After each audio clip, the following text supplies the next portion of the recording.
I'd like to warmly welcome all of you today to the Singapore-India Dialogue that is being held as part of the Singapore-India Hackathon 2023. We are delighted to see all of you here today. I apologize in advance for a slight delay that we've had in programming. As you know, the hackathon is underway and everybody is really excited about the results that will come out this evening for the students and startups. So with that, I'd like to please invite Professor Rajat Muna, Director of IIT Gandhinagar, to say a few remarks.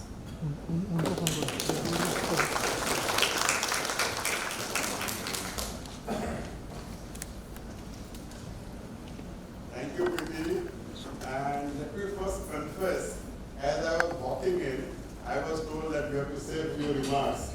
So it was a little kind of a surprise for me, but we do have everybody here, and the Singapore-India Hackathon, which is actually going pretty well.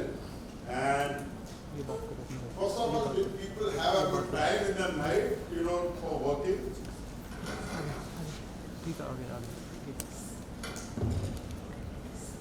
Say it louder if you actually had.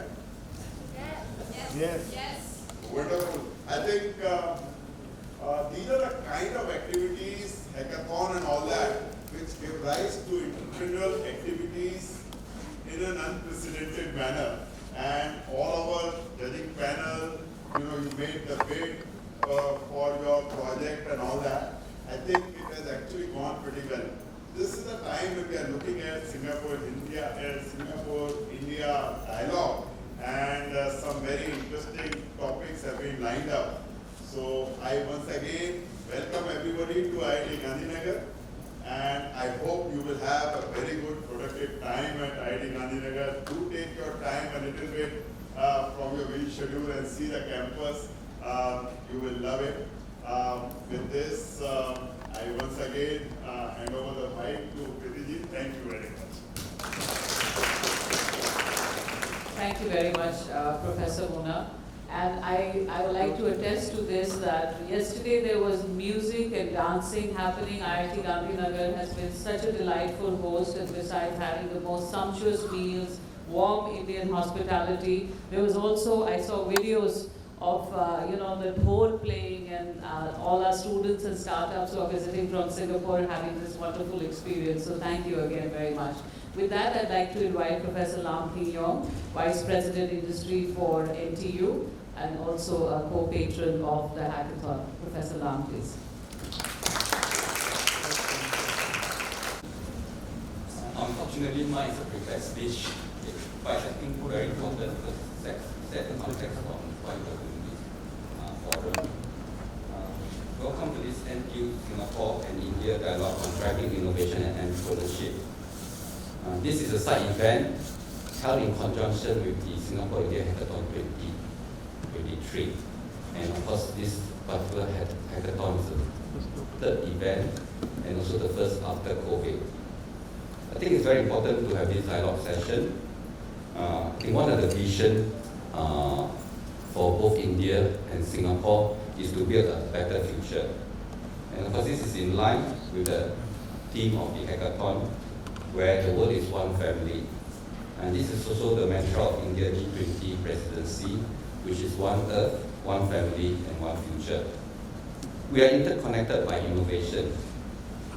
This is where cross-border partnerships are forged and technology communities connected through new ideas and innovative solutions. Today, the panelists will discuss and deliberate on 3 topics that are related to the hackathon, namely fintech, sustainability, and ESG. These are the catalysts that are reshaping the way we live, and each of us here play a part in driving a sustainable and inclusive future. When we talk about fintech, sustainability, and ESG, many new ideas or even pressing concerns come into our mind. So what exactly are the impact? How are we made informed? How can we make informed decisions and pave the way for sustainable future? Hopefully, these will be the topics and the areas the panelists will deliberate on during the 2 workshops held in conjunction with this forum. To address this very relevant question, our guests or panel members and experts come from with different backgrounds, and they will share from the perspective and experience on financial inclusiveness and connectivity, transformation of the digital world, the path to sustainable growth, and ESG investing. These are important factors for consideration for achieving long-term sustainability goals and addressing environmental concerns. Science, technology, and innovation have emerged as key drivers in this post-pandemic era. Progress in these areas hold immense potential for societal development, whether it's for our day-to-day living, healthcare, or economic growth. However, this did not say that there are no adverse consequences and risks with this invention and innovation. With the effects of climate change becoming increasingly evident and natural resources depleting at an unprecedented rate, urgent actions are needed to mitigate the environmental impact. This is when the synergy between innovation and entrepreneurship plays an important role as we transit into a green economy. Also, there's a need for today's education to sufficiently prepare graduate and the future workforce for emerging challenges in this fast-changing world. At NTU, we strongly encourage building an innovation ecosystem and strongly supporting entrepreneurship. And that's also the reason why early this year, there was a reorganization of the senior leadership at NTU, where in addition, in the past, there's a VP for research, but now, under this new reorg, we have a VP for research, VP for industry, and that's myself, handling research innovation, and VP for innovation and entrepreneurship, who is Professor Louis Fee, who is here and who will also be opening the hackathon tomorrow. And we use the Translational Research Partnership for the Translational Research Partnership, we use the Triple Helix framework. The Triple Helix is a tripartite partnership where industry, university, and public agency work together from day one to drive basic research and translational outcome, and eventually leading to growth of our enterprise in Singapore. At this year's Singapore-India Hackathon, we are very proud to witness the Triple Helix partnership at work. And this is the first hackathon where we involve industry, we involve the public agency, and of course we involve universities like NTU and IIT. At NTU, we have more than 250 industry partners, and we set up 20 corporate labs with key companies. Corporate labs are basically set up joint lab with company, funded at about US 30-40 million over a 5-year period. So it's significant investment by the company, and the push is translational research. And at the end of the day, we do hope to have successful startup and spin-off. In the fintech space, we are working with MasterCard and OCBC to translate research in 3 key areas of sustainability, data privacy, and cybersecurity.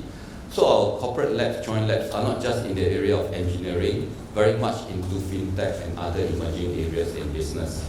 It's also worth mentioning that NTU also was recently appointed by Singapore Infocom Media Development Authority to establish the National Digital Trust Center with $50 million funding. Again, the main KPI for this particular national center is to enable NTU professors and also universities around Singapore, from Singapore, to work with industry to translate basic research into industry commercial outcome. In conclusion, I'm very pleased to note that the participation for this forum is very good, and especially for the Singapore India Hackathon 2023. Myself, with Professor Louis Fee and my colleagues, I think we have a hard time trying to decide how many of the 24 students we have to send to India. The quality of participation is very good. And I was told that since Friday, they have been working, and I think many of them have not slept yet. And hopefully, even if they are not the winners, for tomorrow at the prize giving award ceremony.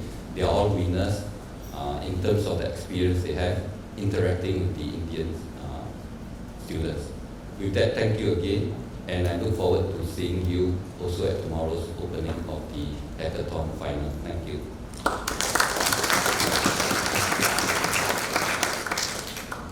Thank you, Prof. Lam, for your thoughtful remarks. I'd like to now ask the first panel to please come on stage. It's titled Transforming the Future of Digitalization, Financial Inclusion and Financial Connectivity. Mr. Swapnendu Mohanty, Chief FinTech Officer of the Monetary Authority of Singapore. Please come to the stage. Mr. Neil Parekh, Mr. Amit Gupta, and Professor Rajat Mona. This session will be chaired by Naveen Suri, who's on the board of directors of Elevante. Let's have a big round of applause for our panelists. Who are students in startups, I can say this, that you could not be luckier to get this distinguished panel one together. So we have Swapnendu, who is, I often say this, the global face of financial regulation in the fintech space. He is also the Chief FinTech Officer of the Monetary Authority of Singapore. It's okay. And also Chairman of Elevante, which is the company that hosts the world's largest fintech event annually in Singapore in November, called the Singapore Fintech Festival. So thank you, Swapnendu. We have Neil Parekh, who's the Chairman of SICI, which is the Singapore India Chamber of Commerce and Industry. Other than that, he heads Tekaho Capital, running Asia Pacific, Australia and New Zealand, a very, very distinguished investor, very rich also, and from Gujarat. We are delighted to, of course, have a very distinguished educationist amongst us, which many of you already know well, which is Professor Manu. Thank you very much for joining us on this panel. There is Amit. Amit Gupta is an entrepreneur, serial entrepreneur, also the president of TIE Singapore, which is, it's called the Indus Entrepreneurs, but I think it's technology, innovation, and entrepreneurship. So he heads that for Singapore. He's also the global trustee on the board of TIE, globally.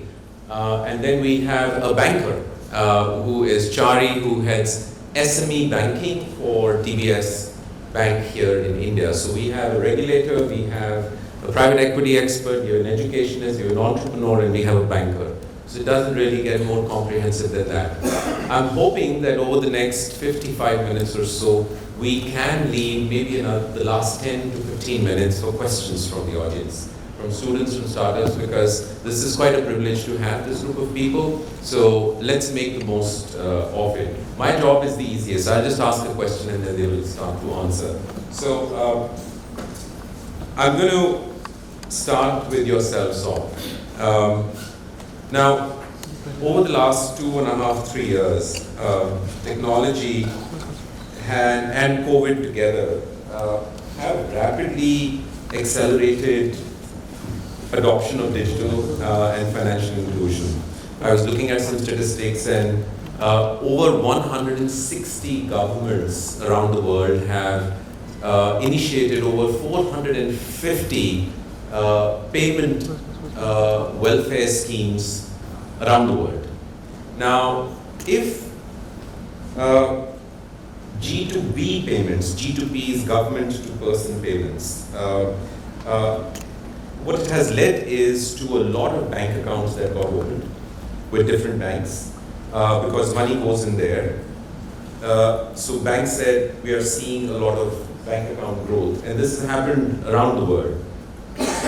Money comes in from the government, it gets used up, but nothing happens after that. And there is very little uptake that those relationships with banks that got created for credit, for loans, for wealth management, for insurance.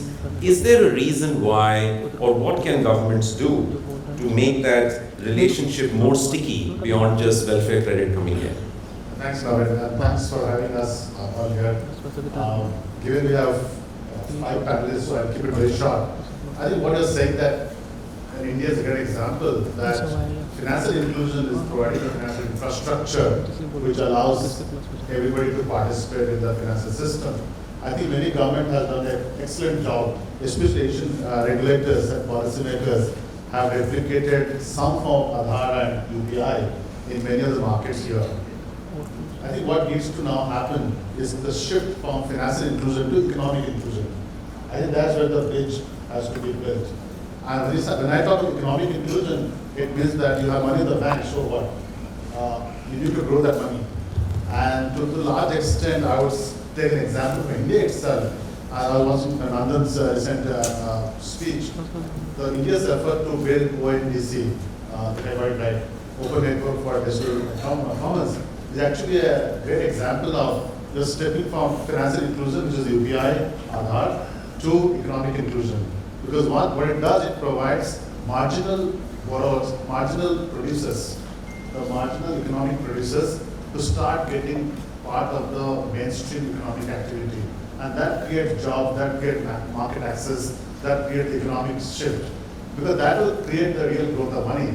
The money which government gives through the direct benefit transfer, it allows you to kickstart your economic activity. But without a market infrastructure which will allow you to kickstart, it becomes a difficult place to start with. And this shift from financial inclusion to economic inclusion will be a big part of the agenda for many governments, including India, because India has largely solved the financial inclusion problem. India has not solved the economic inclusion problem. And that's a great start India has with ONDC. I think that's a big statement that you're making, from financial inclusion to economic inclusion. Yes. Which means that there is income that regularly gets generated out of some learning, some or use or application of that money that has come in. Yes, and also the starting point has to be the marginal producer, which is called small medium enterprise. They are the marginal producer, the small shop on the corner of the house, small manufacturer.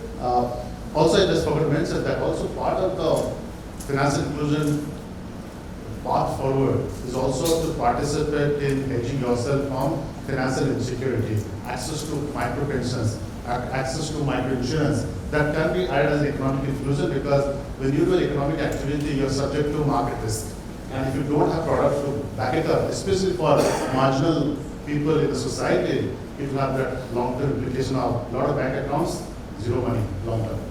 Yeah, I would encourage students and startups and aspiring entrepreneurs to take these as very strategic cues from people sitting on the panel. So this is not about you hear and you forget. This is about what you could be part of 3, 5, 10 years out if you started now. So please retain these words of wisdom. You know, there's a difference between knowledge and wisdom. Does anybody know? So knowledge is you keep adding. Wisdom is you extract from what that knowledge was. So this is wisdom, right? Let me just take this comment from here and go to Chari because what Socks just said was to do with SMEs, and you know you're sitting in that space exactly right in the middle. He's talking about can ecosystems be built around SMEs in some way that they can work, and ONDC is potentially an example. What are your informed views about SMEs and how ecosystems can play a part in nurturing and enabling those SMEs to flourish? Thanks, Naveen. To kind of answer your question, I would actually step back 3-4 years ago, 4 years prior. See, the largest problem faced by SMEs historically have been data availability, and that kind of link to availability of credit. So the first step that happened was digitizing and democratizing data availability. And there were a lot of data providers that kind of mushroomed.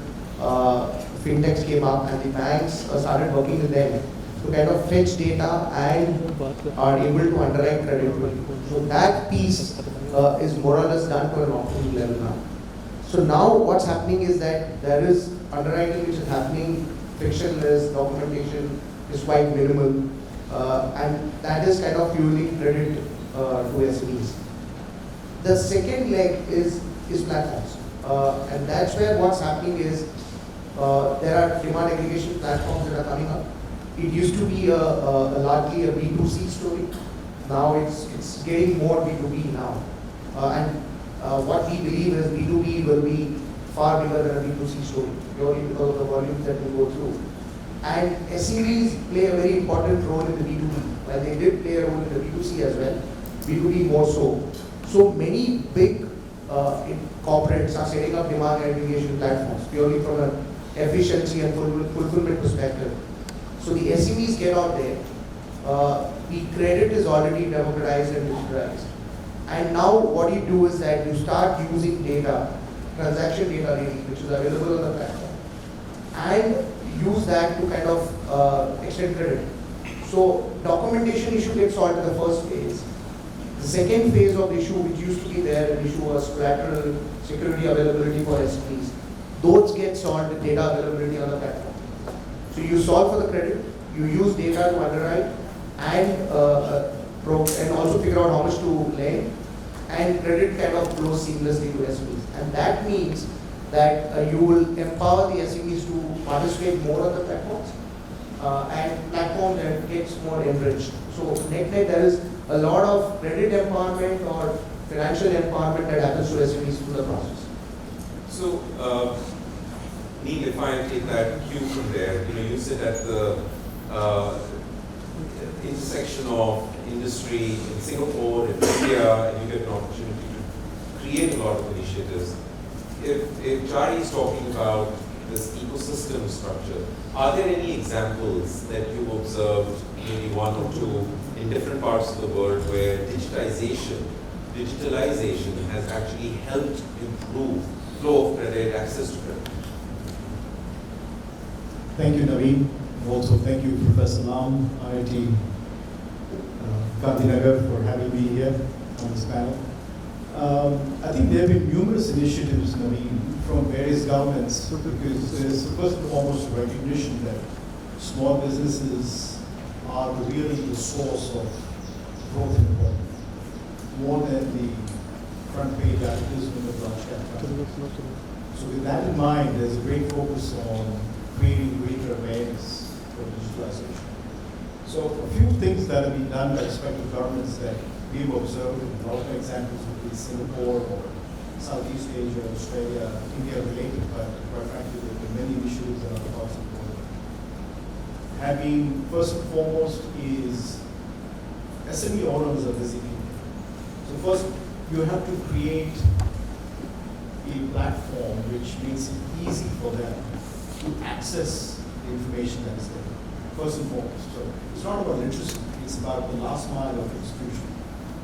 So in Singapore, for example, I see my friends from FTI here, there are some wonderful programs where it's called simply SMEs Go Digital.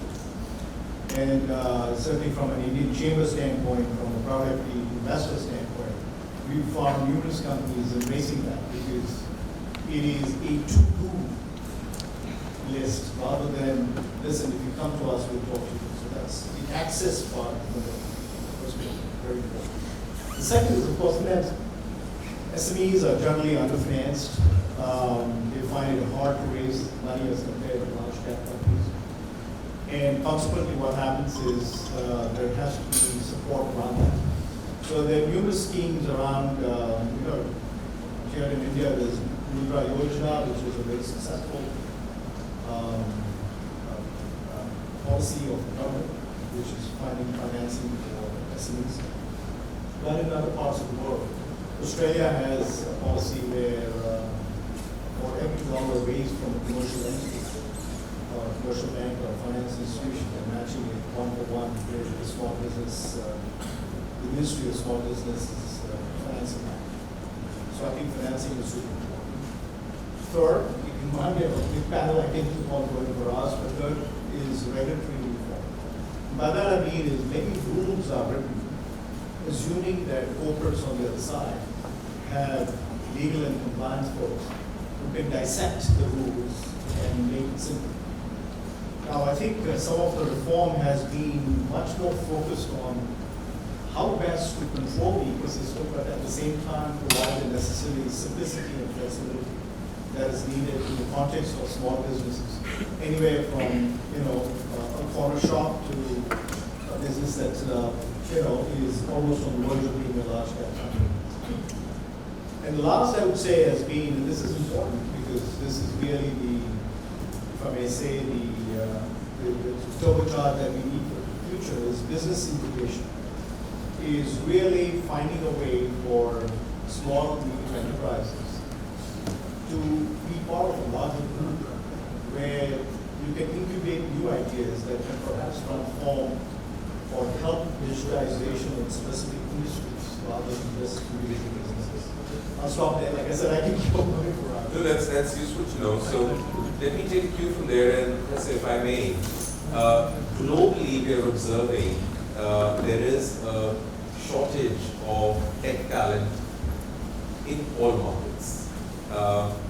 Is there something that in this digitalization phase that the world is going through that education institutions can do or are doing or can do differently that can enable a continuous and increased supply of digitally ready, digitally capable talent? As a quick comment, in Singapore, there is a government initiative where even people who are in their late 40s, 50s, 60s are being upskilled with new technology professional capabilities so that they can come in to fill the gap that exists. So what would you say can be done by educational institutions? Thank you. I think it's a very interesting point that you brought in. I think technology is one essential level, and I want to actually say why it is essential and why it is level. Is it essential because without technology you don't get the efficiencies in the system? It is level because technology moves very fast and the ability for people to catch with the technology remains limited. The inclusion problem, has always remained in last several decades, and in my opinion will continue to remain. Okay? Because what we talk today is a technology. Tomorrow that technology will become obsolete and some new things will start coming in. The newer generation will be more equipped, better prepared, and will be able to take the challenges of technology. And the older people will always feel, that they are left behind. Today, for example, in India, we will have people who are like 80s, 70s and all that, who would not even know how to do a payment on things like UPI. Even me, who have been always in the forefront of this technology, when I go and buy something, the first natural thing for me is to take out my purse and give it as a currency. Okay? And only when this guy says, we don't accept the currency because we don't have enough change or whatever, then UPI, which is an Indian stack for financial transactions, actually comes in mind. Now, the only solution, in my opinion, to this inclusion problem is training. Okay? And as you rightly said, in Singapore, for example, you have programs to train 40, 50 years of age group and even beyond. The only solution, in my opinion, is by putting out these capsules for training. India, for example, ran a very strong campaign saying, don't give out your details and all that to unknown people because you may be duped, right? And that has been a very, very successful campaign. In a place like India, where awareness of these technologies are low, especially at all levels, and population being that high, vulnerability is very high, it could have been a very, very high rate of frauds in financial domains. Fortunately, we don't see it. My own people, my own parents, my own in-laws and all that, I keep seeing them. For example, if they get some message, they don't click. Without figuring out what it is. So this kind of things have penetrated into Indian homes. Okay. Safety is more important than getting into convenience. And I think that message has been conveyed when you are actually not included in the technology space, when you actually feel uncomfortable with technology. first be safe, then use the technology. And I think this message is a very, very strong message that has been conveyed. And I think our cyber spaces and financial spaces have remained pretty safe, even though it could have been safer. But they've been very, very safe to a large extent. I think educational institutes have large role to play in this, in educating our people, both youngsters, to actually empower this education to their people within their homes, and also creating this environment such that people actually remain non-violent. And is there any direction of travel from the government that people in the older age groups, just like the example we are giving from Singapore, in India also something similar is being thought of, being spoken of to help bridge that talent gap? India's story on this had been, so there have been few institutions and others which actually provide this skill orientation and financial inclusion and all that. But I think Indian story has largely moved from younger generation to older generation. We train younger people and then they convey this information to their own family members. India is largely a family-oriented society. People live together. Older people live with younger people and all that. And therefore, this kind of transfer of knowledge actually is better done through family members, because then they can actually show the things right there. And this has been a better, we found this to be a better media of educating rather than bringing them into classrooms. Traditionally, in Indian systems, older people don't go back into the classroom. So it basically becomes a little more tougher, society, education and all that. But education system in India has been largely through family. Amit, I'm going to look at you now because you're waking up. You're close to investors, you're an investor yourself, you look at it at a global scale with your role in TIE. Which sectors or subsectors in digitalization or financial literacy or financial inclusion, financial connectivity, or other than that, people sitting here in the audience can benefit from knowing where capital is moving, where is it getting allocated in the foreseeable 18-24 months, as opposed to where it's likely not to go.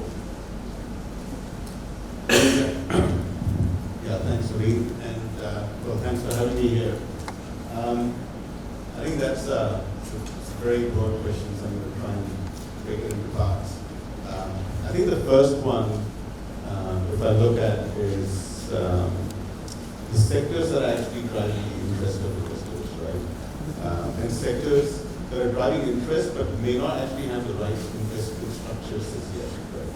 So if I look at India, for example, big opportunity in areas such as EV, mobility, renewables energy. So I'm going slightly outside of fintech, and I'll come back to the fintech piece as well.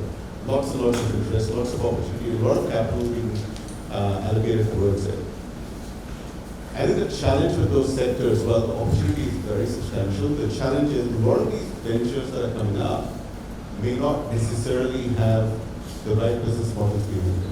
And what it means is that it doesn't actually pique the interest of, well, conceptually it drives a lot of interest. The ventures themselves may not pique the interest specifically of traditional investors, which means that you have to then start looking at different sort of funding structures and different platforms. I think Neil, you talked about public and private funding.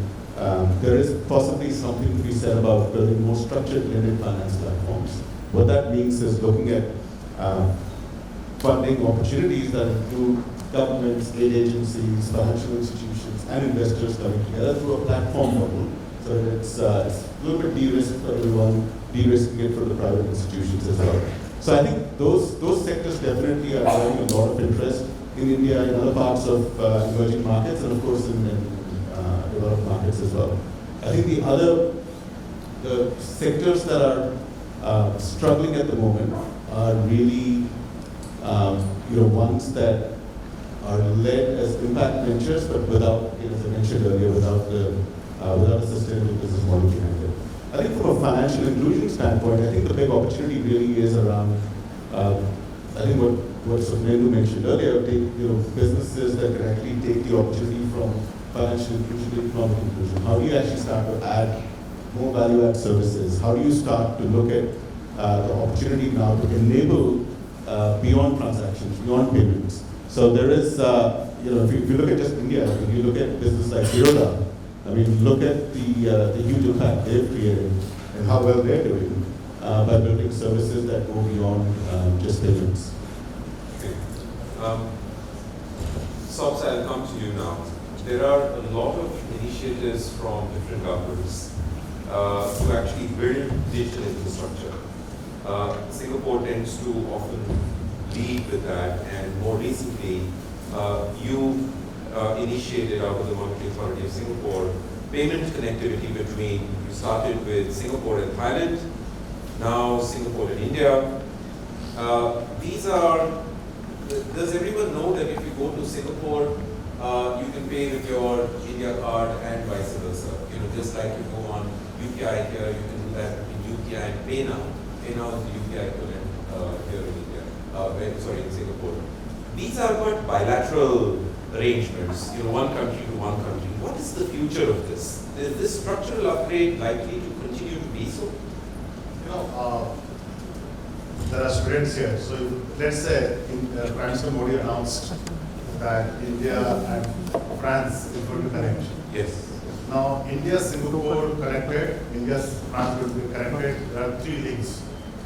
Do for 20 countries, 190 links. It is just not sustainable. Having this bilateral linkages will create fragmentation of payment system.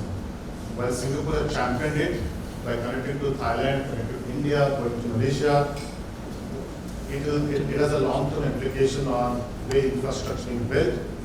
It's going to cause more systemic issues. It's going to create much more resiliency issue for the payment system. While it may look exciting from an optics perspective that you're connecting to different countries, while I was a champion of that, but it can also lead to catastrophic infrastructure problem globally. The answer to that is multilateral connectivity. And just to connect to Professor's comment on finance literacy, as you're all student here, there's something called principle of finality, which means when I send money, it should not get reversed back. That's how payment systems are designed. And for a purpose, because if systems have ability to reverse transaction, it will be an economic disaster. So the principle of finality was based on that when you send money, you cannot reverse it back. So you need literacy on not a policy change. Now apply the principle of finality to a cross-border. You're sending money to a wrong destination, what will happen? You're not going to get it back. So the new design which BIS is putting together, and I strongly encourage people who are studying financial systems to read that architecture, is called Project Nexus. It is built around the principle of multilateral connectivity. It looks at 6 issues. I can't recollect all 6. Broadly, it talks about infrastructure resiliency, cross-currency settlement, dispute resolutions, and a bunch of other infrastructure issues to be dealt with. When I connected Singapore to Thailand, almost identical system, it took us 3 years. Systems are identical, systems are easy to connect. 3 years of policy alignment. When we connected Singapore to India, it was 18 months, despite having almost identical infrastructure, policy, and structure. 18 months. With Malaysia, perhaps in a similar time.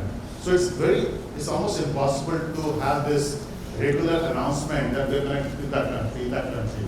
So the answer is multilateral, Project Nexus. Hopefully we'll get that right. But before I close my comment, a lot of people confuse 2 kinds of payment as one payment. When we talk about payment, there are 2 parts. There's a merchant payment and there's a account-to-account transfer. Most of us globally have solved the merchant problem because when you travel, there's a QR code, there's an acquirer which acquires a transaction. Existing incumbent has solved the problem, but you're solving the form factor. So I don't give much of kudos to people who have solved the merchant payment.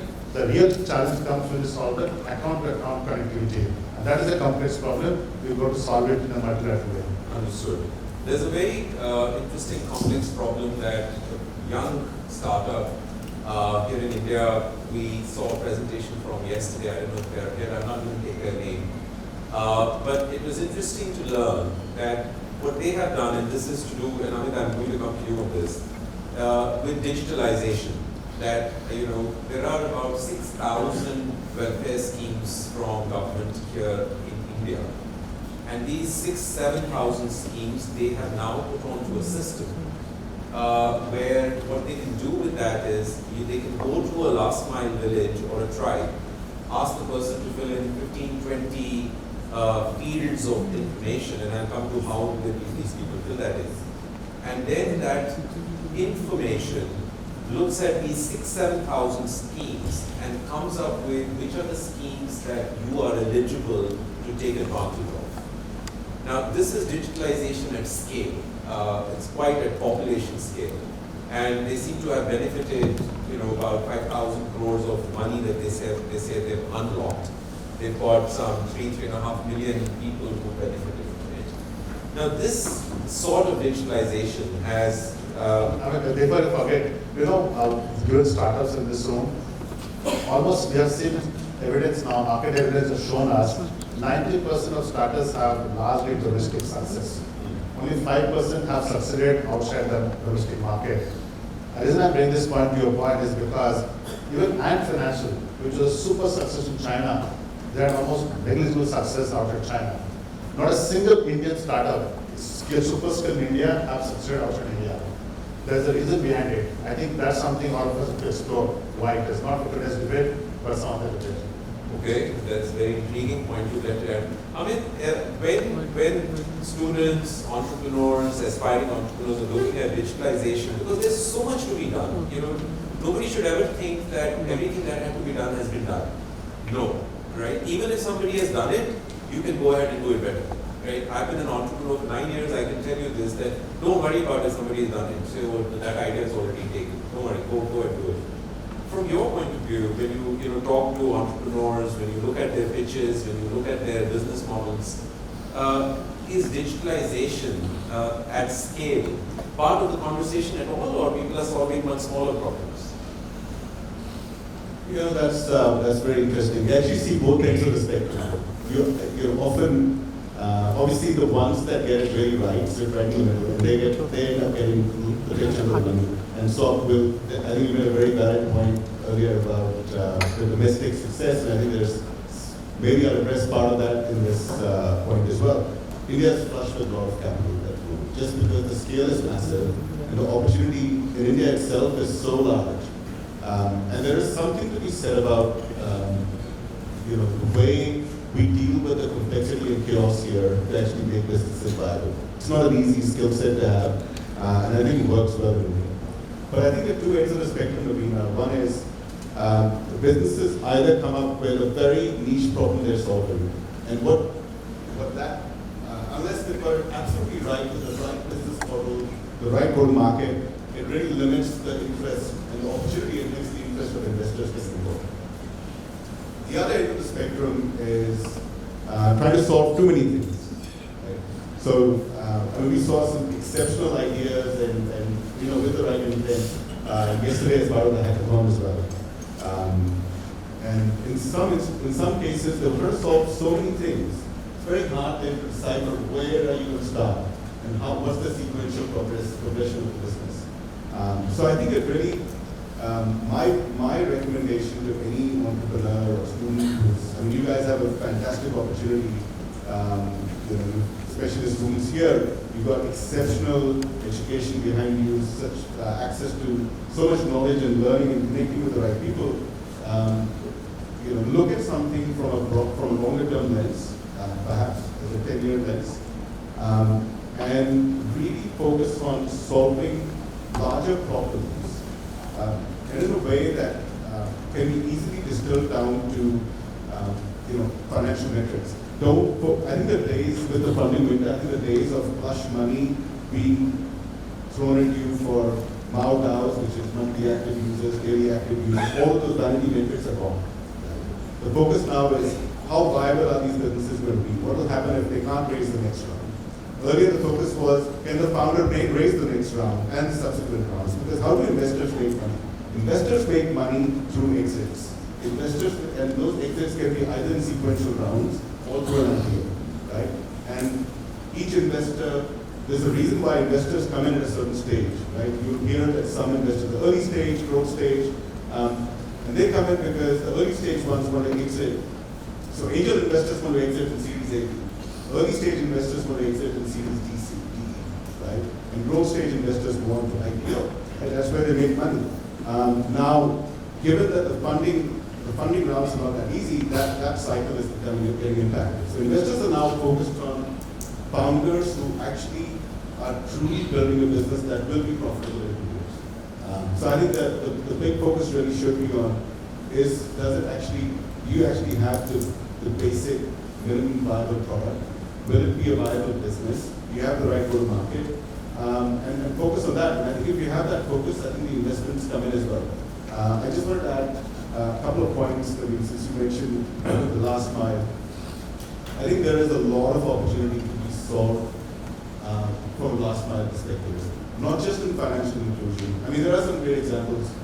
In India, for example, you have Spice Money, which is enabling rural commerce and not true economic inclusion, right? They basically turn merchants into ATM machines, right? Because merchants have a problem. They don't have access to banks to deposit their cash, right? The rural population has a problem. They don't have access to ATMs. So merchants are able to disperse the money through an app, and they manage that through that process, right?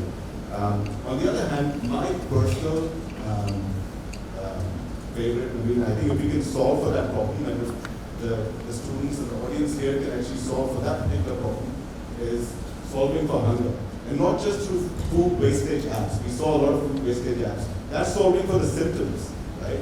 Let's solve for the core problem at the heart of it, which is managing supply chains. And I think if you look at it from an Indian standpoint, one of the biggest strengths I think that India has built is really strong digital supply chain technology. This is the one sector where, Suprema's point, you're seeing Indian supply chain startups that are actually going global.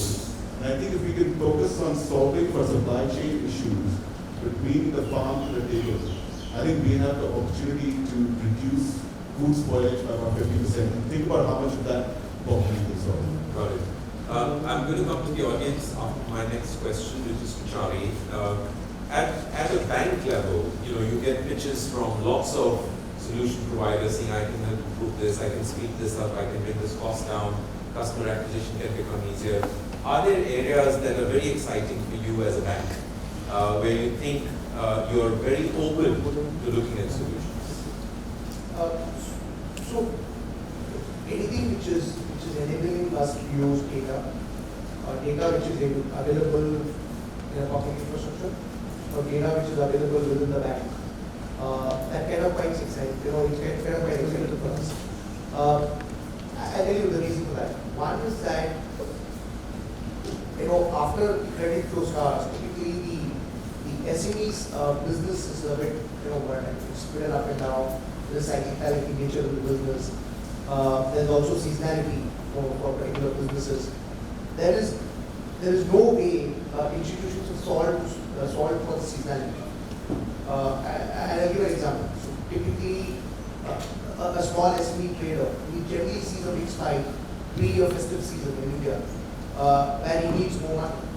And the whole process of applying and getting the sanction, many a times it historically used to happen that the season is passed and the market has not got to him. So if you are able to use data and use a lot of ML, and your system should be able to kind of manage that, you could move limits dynamically depending on when the spike happens and when there is a lull, and the system automatically increases the credit for the customer. That is something that we in DBS are trying to pilot quite actively. Because of the fact that we kind of got into digital SME loans quite quickly, we have a lot of data which we have kind of accumulated over years. And there is also a lot of data available now in public domain as well, which can be independently fetched, either through consent, non-consent infrastructure, depending on what data you pick. Use that data, figure out, use some ML and figure out if you can move exposures dynamically. That kind of creates a lot of work for SME. And that really solves for the availability issue, the timing issue, for making capital available. So you're working with external partners to bring in all this data with which you can then make a dynamic credit limit. We have most of the data because customers who kind of work with us, you have the data in-house. It's all ingested. You just have to figure out a way to model it, put the ML in, and figure out how can you move limits dynamically. And that, according to us, kind of creates a lot of wow. It's a market-leading offering.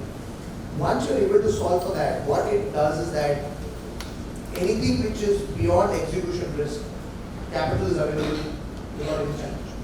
Which is your post-shipment, once you've done the sale, once you've done the manufacture and you have shipped it out, you don't need to, your receivable financing pretty much happens through that.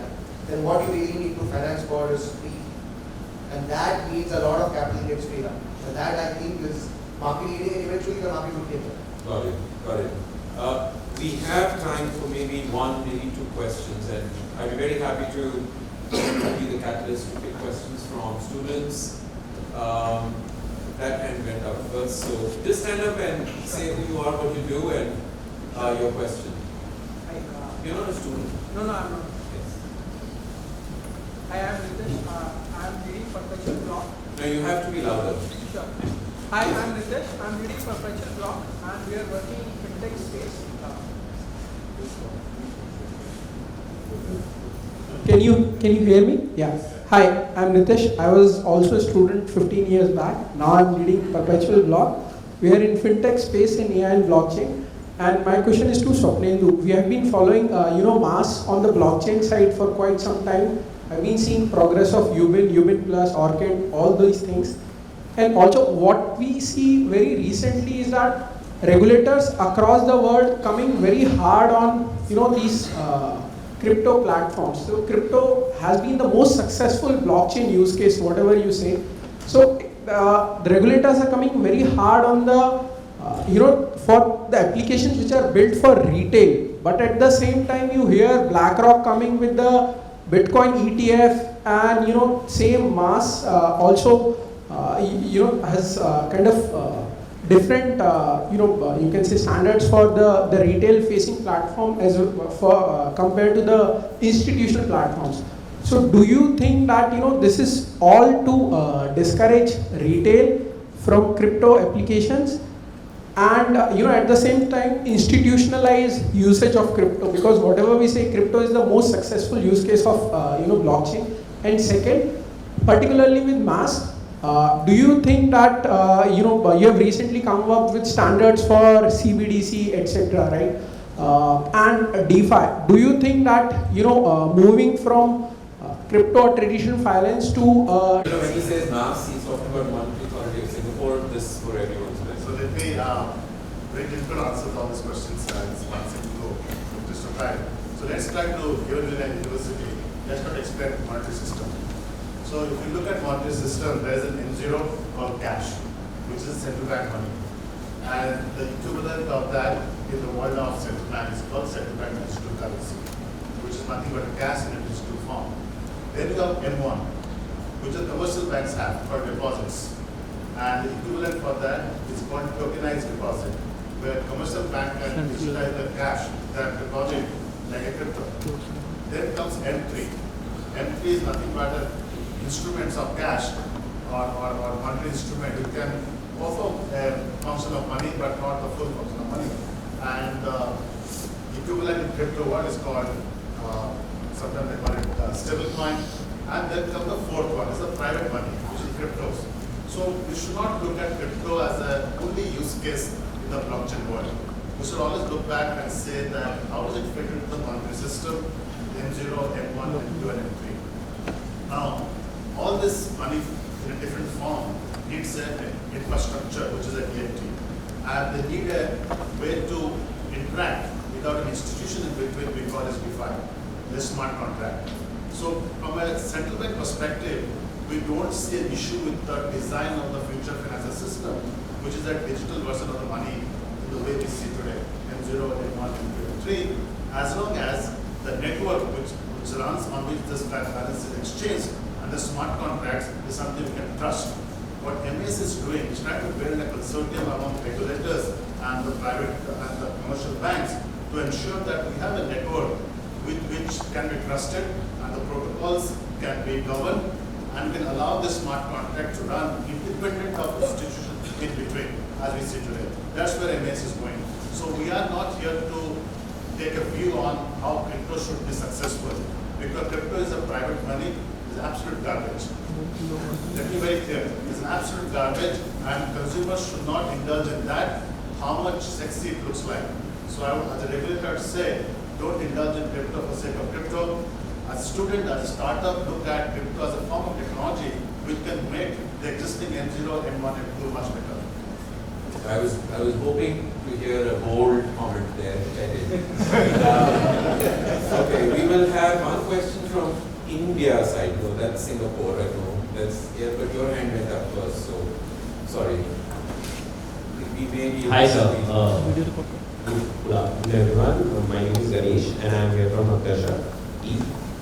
It's to use of you mentioned about account-to-account payment, right? Connectivity and the issue. We have solved the merchant payment issue, but not the account-to-account payment. Can you elaborate a bit more on that, because it will really helpful for me to understand it. So is it Account-to-account payment issue. So today, when you do fund transfer, you're moving money from your bank account to somebody's bank account. That is account-to-account transfer. As against a merchant payment, where you're going to a merchant in front of a terminal and your transaction getting accepted, ultimately that money moving from your bank account to a credit card system or a debit card system from your bank account to merchant, there's a complex process behind it. And there are acquirers and issuers who are playing that role. When you do account-to-account transfer, two banks are talking to each other using a faster payment rails. That's what I mean by account-to-account transfer. Issue with that. The issue with that is when you do cross-border, there are complexity of regulation, from money laundering to terrorism financing to cross-currency exchanges and dispute resolution. In fact, when we were connecting to Thailand and India, we spent almost 6 months understanding how to resolve disputes. Cybersecurity liabilities. What happens if your data get compromised in Singapore? How much insurance should look like? So there are very complex public policy issues when it comes to cross-border money transfer. I mean, if I may just add, here the multilateral partnership that we are talking about, be it ASEAN or be it EU, I mean, if that way we are able to partner, then it will be a bit better, and we will be able But do you know how long it took for EU to come together? Right? I mean, everyone here will have grey hair by the time that happens. So And there's a capital control rules. India has got a capital control rules of sending $250 annually. Yeah. So there are all these complexities which comes along. That's the reason I don't believe announcing big bilateral connectivity is everything about the story of payment. So, according to you, what is that issue on this side? What is the issue of? okay, but even some of the issues with the 250,000 every year annually that can be sent has been incorporated into the UPI and Pay Now structure. Yeah, because you took a policy call of reducing to $1,000. So there are this policy calls to make. Yeah. So there is still some risk that somebody will bust that 250, but it's not going to be exorbitantly. So we'll take one last question before we close. Yes. And maybe the answer is short. You will say who is it for also. Right, so I'm Saurabh and I'm again working in the technology space. It was a wonderful opportunity to present yesterday. My question is for Minister and The press of regulator. and for others also, it's in the area of other side of blockchain where it comes to tokenization, right? Which is talking about assets, which could be real estate. In the financial system, it could be your securities, bonds. Do we see an opportunity where we could, as part of a sandbox or something, go and explore these use cases and build something in partnership with the banks or the regulator and prove out some useful applications out there? Thank you. The ultimate nirvana of a tokenized world is two things. Today when you buy an asset, there are two transactions, an act of transferring value payment and the act of transferring ownership, owning that asset. It's a two transaction. And there's normally T plus 3 between that, or T plus 2, or T plus 1 in some countries for certain assets. When we talk of tokenized, we're trying to bring the two things into a single transaction, transfer of value and transfer of ownership. For that, you have to remove the banks in between, right? That's what it means. Or the institution in between. So there's a need for a piece of code which allows you to do the both sides. I would say that we should not be over ambitious there. At least solve that problem for financial product like bonds, markets, market instrument. Because banks do play a significant role in custody as a custodian of your assets. In terms of holding the asset, holding the deposit, the cash. So I don't rule out banks' roles there. But at least the transaction side, we can eliminate by getting tokenized, and that's the reason I'm a strong supporter of banks, commercial banks, DBS, to actually go and produce tokenized deposit that can facilitate that transfer of assets. Okay, so with that, please join me in thanking the panel for their Thank you. Yes. Knowledge is not putting that in a fruit salad, and wisdom is making a puree of it. So with that, I will now invite the next panel, which is called Future Proofing the Planet, Investing in ESG and Sustainability. Prof. Louis Fee, who I have the honors of having you on the dais. So Prof. Louis Fee is the Vice President of Innovation and Entrepreneurship at NTU, Nanyang Technological University. Also holds concurrent appointment as the Dean of Engineering at NTU. So welcome, sir. Thank you so much for joining us in the panel. Next, could I invite Amita? Amita is the Chief Sustainability Officer at AIA, the world's biggest insurer.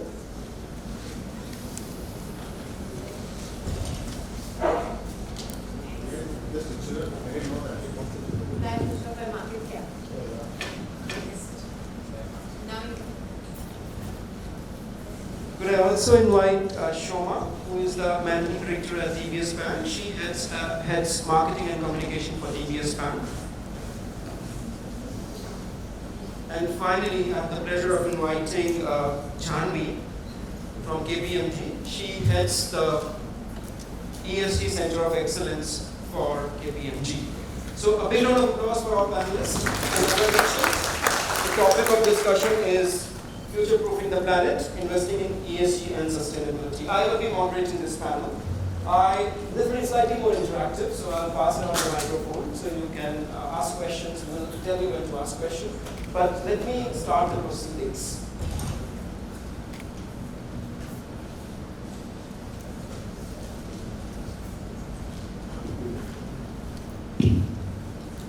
So before I start the proceeding, I've given a very brief introduction of who my panelists are. Maybe I can start with asking each of the panelists to introduce themselves.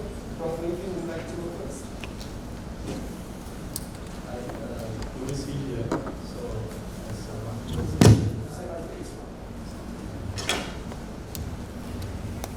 Yeah, Louis Fee here. As Rahul has mentioned, I'm currently the Vice President of Innovation and Entrepreneurship at NTU. Currently, I'm the Dean of the College of Engineering. My research area is in medical robotics. And because of the title of this hackathon over here, I'm also founder of 2 startups. Yeah, so I'm very involved in the startup space. Hi everyone, good afternoon. My name is Amita Chaudhary, Group Head of Sustainability for SOPS, the largest life insurer by market cap in the world. I'm delighted to be here. Thank you very much, Professor Lam, IIT Gandhinagar, for inviting me. AI is thrilled to have contributed the problem statement to the Singapore-India Hackathon. And we've had the pleasure of looking at a number of different creative and innovative solutions yesterday for social impact and sustainability, and we are looking forward to today as well. So thank you. So hi, I'm Shoma. Like Rahul said, I work for DBS India. Been there for around 4 years now, and it's been an amazing journey. The last couple of days have been super interesting and more ways than one. We'll talk about it later. Especially speaking to all the startups yesterday, and there were two challenges we had sponsored. One of them was on food waste. And super interesting to see all these young minds kind of coming to bear on problems which are quite pressing in today's day and age. So really happy to be here. Hello everybody. My name is Janvi. I lead the ESG Banking Center of Excellence at KPMG Singapore. Large part of my job is also working with the Monetary Authority of Singapore in building up the ecosystem of ESG fintechs at Singapore. And this is That's how in our Spark Hackathon. Really a pleasure to be here, seeing all of the startups present and the work that's being done for ESG within the fintech space is great, and hope to see that being built over the next few years. Thank you, panelists. So, Prof. Louis, I'll begin the first question with you. And we are in an educational institution, so it's all the more appropriate that I start this with you. And here in India, I've lived my life exactly half in India, half in Singapore. So here in India, we took the guru or the teacher at the highest pedestal. We in fact say that the guru is greater than the Brahma, Vishnu, Mahesh, which is the trinity of the gods we have here. And when I came to Singapore, I learned a bit about Confucius and about Chinese wisdom. And in China, I understand they say that if your plan is for a year, you sow rice. If your plan is for a decade, plant tree. But if your plan is for a lifetime, educate your children. And what better way to start about future-proofing the planet than taking this wisdom from China about future-proofing, and if your plan is for 100 years, what we should do. So how are universities evolving into this? Of course, when Confucius said this to now, when we are in artificial intelligence in the 21st century, things would have changed. So what is some of the latest things that universities are doing? Thanks for the question, Rahul. Very, very coincidentally, I was just in Shandong, China last week. And Shandong is the birthplace of Confucius. So I hope I had absorbed enough wisdom to answer his question. So, you talk about university, the first thing you talk about is education. And what I see, the main changes with regards to sustainability is that sustainability is now taught as a core course for undergraduates. So it's important to teach students and expose them to sustainability in the society, economy, as well as environment. Just to give you an idea, in NTU, the first year students, the freshmen, they do a compulsory course in sustainability. And what's interesting is that we've made it an interdisciplinary course, which means in a sustainability course like this, in a lecture, you have engineering students, social science, humanities students, the business students, even the medical students, all congregated together and learning the course together. And then after that, they will break out into groups to do projects in sustainability. And I think this is important because to solve many of the sustainability-related issues, it is highly interdisciplinary. No one discipline can solve it. So that's a good start. Well, of course, there's also exposure for the students. Okay? And lately, in the past 5 years, I see more students being sent by universities to all over the world to get themselves exposed to sustainability-related problems and issues. Even within the university, there are more activities, more groups, the student groups and as such. And finally, I come to research, which is obviously, a very major activity for leading universities. And research is really, in my sense, with regards to sustainability, it's country dependent, right? I would say it's safe to say that things like AI and sustainability, AI, data science and sustainability, every university is into it. But if you talk about large countries with natural resources, they tend to focus in the problems of sustainability in agriculture, mining, the steel industry, and so on. If you talk about a small country, like Singapore with no natural resources, then the emphasis would move towards things like food, water, sustainability, renewable energy, and particularly for Singapore, we are worried about urban heat resilience as well. So that's all the activities we do in most leading universities. Thank you so much for that. Amita, coming to you.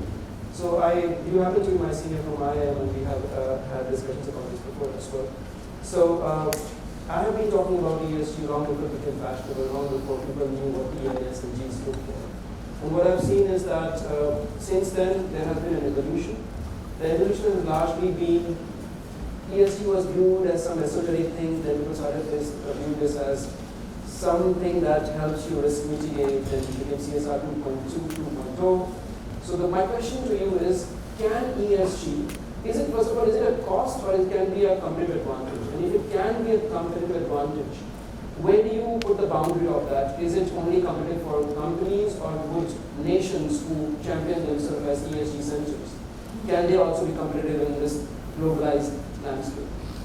What a big question. So we need to actually build on what you said in terms of getting together all the right stakeholders, the economists and the financial practitioners and sustainability folks in order to answer this broad question around nations. But I think to your point, you're absolutely right. ESG has gone mainstream in the last 2 to 3 years. So I started my sustainability journey in 2010 with Unilever.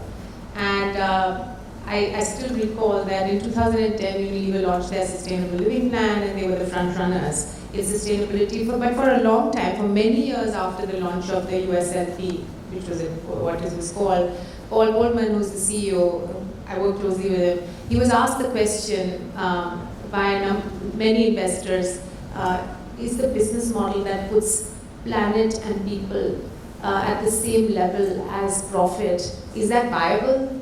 Is that going to drive growth for the business? That's no longer a question. So over the last 2 to 3 years, we see a real spike in terms of the interest from different stakeholders around expectations from companies. So you have customers, regulators, employees, and investors who want that companies not only focus on profit, but they are making sure that they are improving the society and they are protecting the environment. If for long-term success of the company, if you want to attract brilliant talent, if you want to build your brand credentials, if you want to attract investment capital, then you have to put ESG at the heart of your business strategy, operations, and culture. And for AIA, for us, this is about future-proofing our business. It's about resilience. It's about value creation for all our stakeholders. So we look at value levers as 4 value levers. We talk about top-line growth and profitability through, for example, sustainable propositions and innovations. To give you an example, in Singapore, we've launched a sustainable multi-thematic fund linked to unit-linked investment policies. This fund actually invests in 8 categories of sustainability, so smart mobility, sustainable energy, circular economy, etc. So if you are a customer of AI, that investment policy, you not only get protection, life insurance, you not only make good returns on your investment, but you can, as a citizen of the world, really make a positive impact for the society and the planet. So it's a differentiator for us. It's the first product of that nature within the region. So that's top-line growth and profitability. The second lever is lower cost. So as a part of the Net Zero 2050 commitment that we've made, as well as science-based targets that we've signed up to, we are going to be investing in energy efficiency for our buildings, and that will reduce energy consumption cost over a period of time, over the long term. So lower cost. The third lever is lower risk. So because we are proactive in ESG, obviously we mitigate the regulatory risk, but also, for instance, the lower the risk of stranded assets in our investment portfolio, like we did with coal divestment. We fully divested from coal in 2021 from coal mining and coal-fired power businesses. And fourth, the lever is fostering trust with employees, better employee engagement, as well as with governments, because you want to be the partner of choice. So it's definitely, we talk about ESG as being about resilience and about value creation for companies. With respect to nations, that's a big, broad question, but I'm going to answer it in the context of what we're seeing with respect to decarbonization, right? So you have over 90% of the world's GDP that has made commitment to net zero. And you see the enhanced competitiveness getting played out amongst the nations. So you have the Inflation Reduction Act bill that's been passed by United States under Joe Biden's administration. That's a $400 billion bill that's going to attract massive amounts of investment in clean energy and also put US on the path to just being more competitive in the race to a future low carbon economy. You have EV, that's a big EVs that are a big lever for decarbonization, and you have majority of the supply chain of EVs. Do you know where it is? Yeah, it's in China. right? So China is again building competitive advantage there. Singapore is an exemplar of sustainable development, long-term thinking, and not only through their green plan are they sort of going to be leading the sustainable living and addressing climate risk, mitigation, adaptation, but also Singapore wants to make the country a sustainable innovation hub, a hub for sustainability, talent, and skills, and they're already beginning to attract investments. We heard about it a little bit earlier in terms of from companies who want to set up innovation there. And finally, India, I have to mention, obviously. So we made the Net Zero 2070 commitment. As a part of that, there is decarbonization strategy and plan that was presented at COP27. There is investment that's going in to look at non-fossil energy 50% by 2030. There was investment that Nirmala Sitharaman just announced of $4.3 billion for green jobs. But there is opportunity to do more to build competitive advantage in this case. Thank you. That was a loaded question, and you covered a lot of base there. A long answer, yes. And I'll move on to you, Shoma. I had the pleasure of meeting your CEO a few times. Met him I think first I met him about 10 years ago, and he was talking about the best bank in the world. That's what he wanted to be, and he said he talked about Randolph, and he talked about how his vision for DBS is to make it in the same category as Google, Netflix, and the likes. And then I met him subsequently, and my most recent meet with him, he told that he wants DBS Bank to become the best bank or the better world. So what is this better world that Piyush is talking about? What is this better world that DBS is working towards? So I think I will continue to quote Piyush, and he's done several interviews on this subject. Essentially, if you look at the history of DBS, it's always been an integral part of Singapore's growth, right? Right from the beginning, that's why it was set up. So the purpose was always core to the organization, and I would say perhaps even more importantly to the employees. Right? So there was a survey which was done amongst employees, and a very large percentage of them actually felt that DBS's purpose was actually to make the world a better place. Right? Now, the best bank in the world was first set as a slightly audacious target, and I think we were awarded by multiple publications in this space. So that was very cool. But for the management committee, it happened a little earlier perhaps than expected. And the immediate question is, what next? What's the next big goal that we go after? So it was partly triggered by inside out, what the employees felt our purpose was as an organization. And I won't repeat the points that Professor Fee and Amita made very clearly, but sustainability is getting more and more core to the business, especially when we think long term, right? So I think collectively we felt that becoming the best bank for a better world is the way to go. Because then it's not just about ourselves, but it's about our clients, the communities we operate in, the wider ecosystem, the nations we operate in. We're in 6 major markets and over 19 markets overall. And it is important that financial institutions, banks in particular, because the kind of levers that the financial system has within itself are critical for many sustainability goals to be achieved. Yeah, money makes the world go round. Absolutely. So that's why best bank. Can you give us some example of this concrete example of where DBS is actually doing this best bank? So it's about doing good and doing well, right? So some examples of that. So again, thinking around sustainability is sort of divided into 3 core areas. The first is responsible banking, right, which includes green finance. We were one of the first and one of the very few Asian banks which signed up to the NZBA, the Net Zero Banking Alliance. And of course, there is the whole piece around green finance, but there is also the piece around helping our wholesale clients transition. Because if you see a lot of, say, manufacturing, for example, is, for want of a better word, the process being used up, right? We feel best solution is not to say, oh, we'll stop lending here. The best solution is to work with our clients, help them transition, and therefore better world as a opposed to this is just what we as an organization are doing.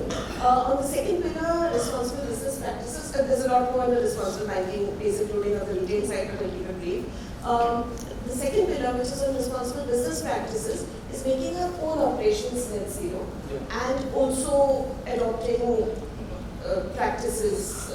So, for example, our D&I practice, for example, the policies that we follow. Then the last piece is on social impact, right? Where focus is on environment, education, and on the elderly. In environment specifically, we're kind of zeroed in on zero food waste, moving towards zero food waste is one of our key priorities. Thank you so much. So moving on to you, Janvi, and your introduction, self-introduction, you mentioned that you work very closely with the regulators, one of whom is sitting in the audience right in the front row. So about this regulatory landscape, you come across so many of these across multiple jurisdictions, and it's more confusing in Asia because unlike the European Union, you don't have like 25 laws. So can you throw some light on this? What is happening in the regulatory space? Sure.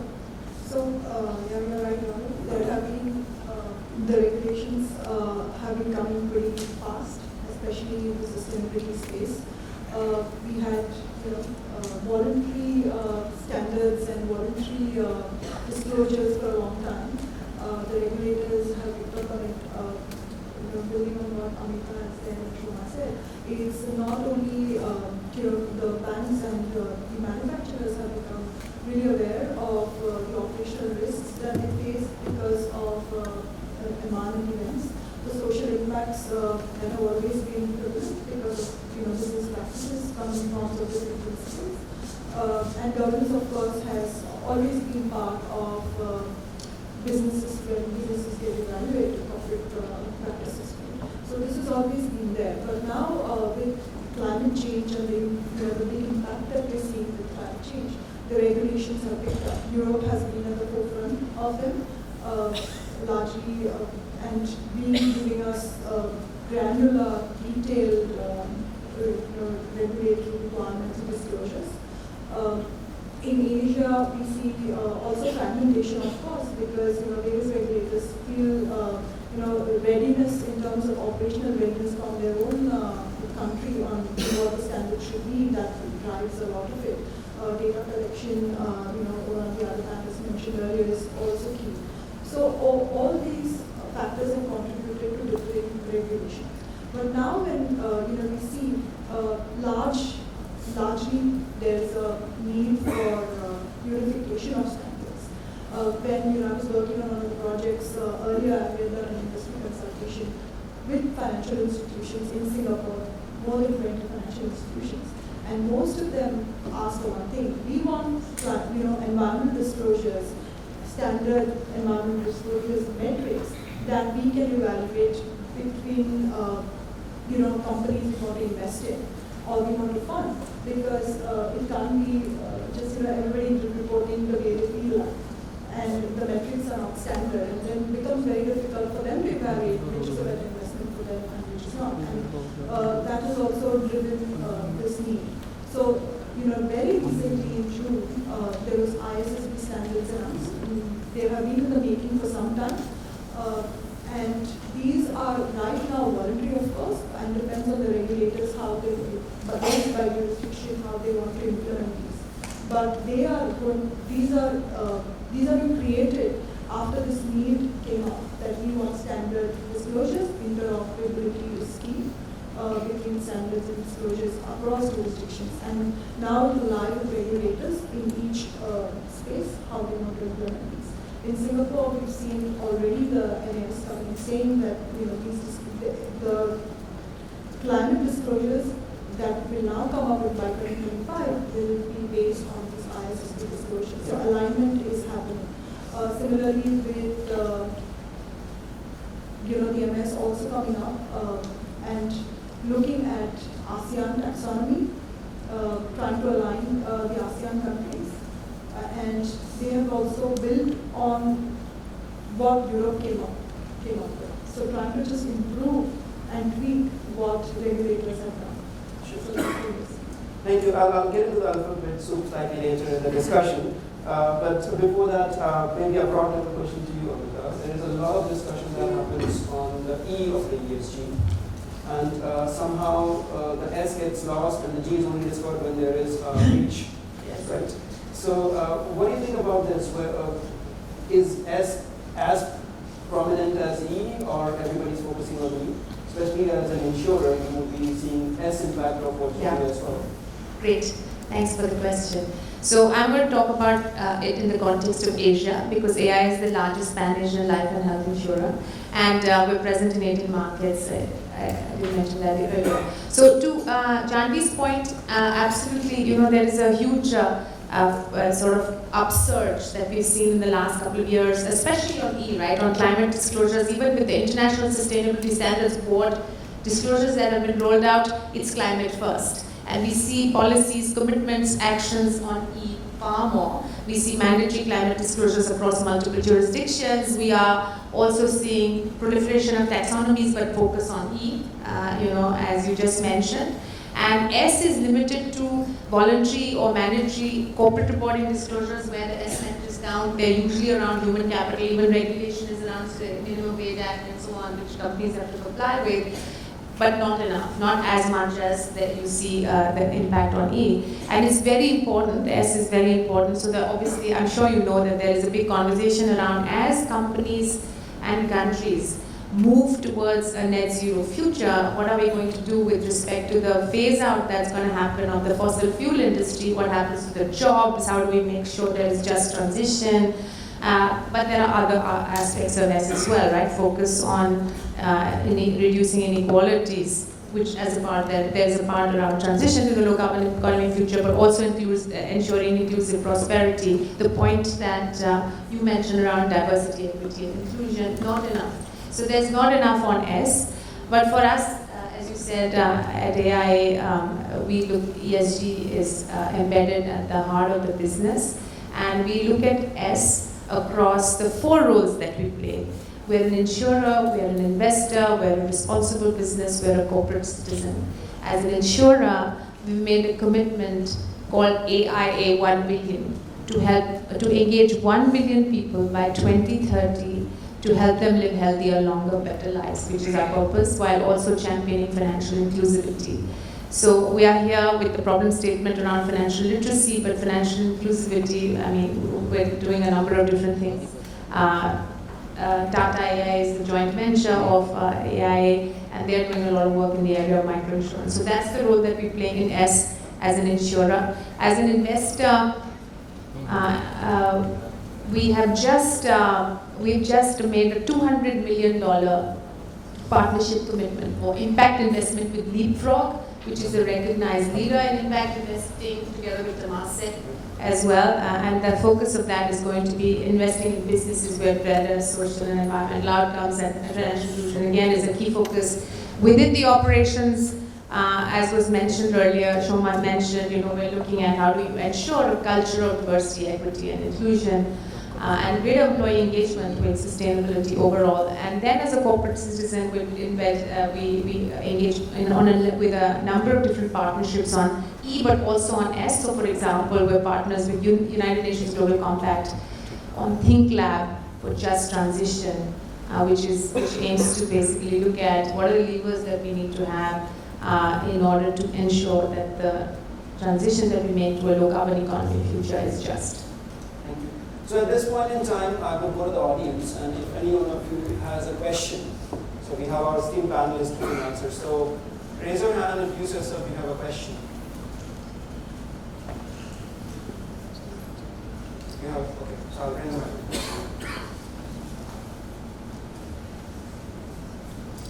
Right, so I'm Saurabh, and again, thank you for the amazing discussion. I'm particularly fascinated by the E part of it. I understand definitely S and the G, but so I'll stick to that. Question is to anyone from the panel, it's a very esteemed panel. And one of the topics that we saw yesterday was awareness and education, right? So many of the people that, and even across the demographics that I've talked to, the first question they ask is, if I change my habits to a more greener activity, or if I just offset the activity with carbon credits or anything of the sort, what does it do for me? And that's the bigger question where most of the people have asked that if we have to do this, is there some systematic or a government push or a wide-scale enterprise push that has to come? Because that's something that people are looking for. Eventually, most of the reforms or that scale, if something has to happen, it has to, I believe in a certain sense, come top down, unless you all think there's an alternative to how this can get traction early on and deliver results before we reach a point of no return. Can I have a start on that first? Do you drive? No. Have you ever driven a bike or a car? Car, almost 10 years back. Okay. Do you put the seatbelt because it's the regulation or because you want to protect yourself? I want to protect myself. I think that's the answer to that question, but I'll let the panelists answer. It's a great answer. It's a great answer. No, I think that, I think I'm just, the fact is that you can see there's floods in Delhi right now. And you can see catastrophic impacts of climate change already beginning. You can see that with wildfires and with heat waves, regional heat waves that a number of countries in Asia, but also Europe is facing, and the Americas, right? So I think this is a problem. This is an critical environmental challenge where everyone has to play a role. And so I think the companies have to meet their net zero commitments. They have to accelerate the transition to a green economy of the future, but consumers also have to play an equal part in terms of embracing sustainable living. We've seen that India's, for example, sort of rolled out a program on to encourage sustainable living. I came on a flight and there was a big announcement on the flight. Of course, there's an emissions footprint as a result of that, but on the flight around how do you make sure that you are responsible as an eco-consumer and equal individually, you practice responsible consumption, and so there was an announcement. So there is a thrust by the government in India. There is also a focus by the Singapore government to encourage sustainable living. So I think we've got to all play a part in ensuring that we protect our environment and we address climate change. So do you have a question? Yeah, I have a question for the world's largest insurer and the best digital bank. Okay. Let me start with the best digital bank. Bank for Better World. Yeah. I think one of the way, let's say 80% of any country's GDP is powered by small businesses. And for them to change that behavior of building an asset for the future, we need incentive for them to do that. And perhaps in my mind, the institution which can afford and can do a real impact with the banks. What are the DBS thought around providing cheaper lending rates for people who are switching to ESG compliance? Do you have any programs in India? Or in Singapore? And the insurers, same question. The risk side of the business is where you come in. And do you have plans in India where the cost of insurance premium will go dramatically down for them to change that behavior so the assets they're building for the future is sustainable?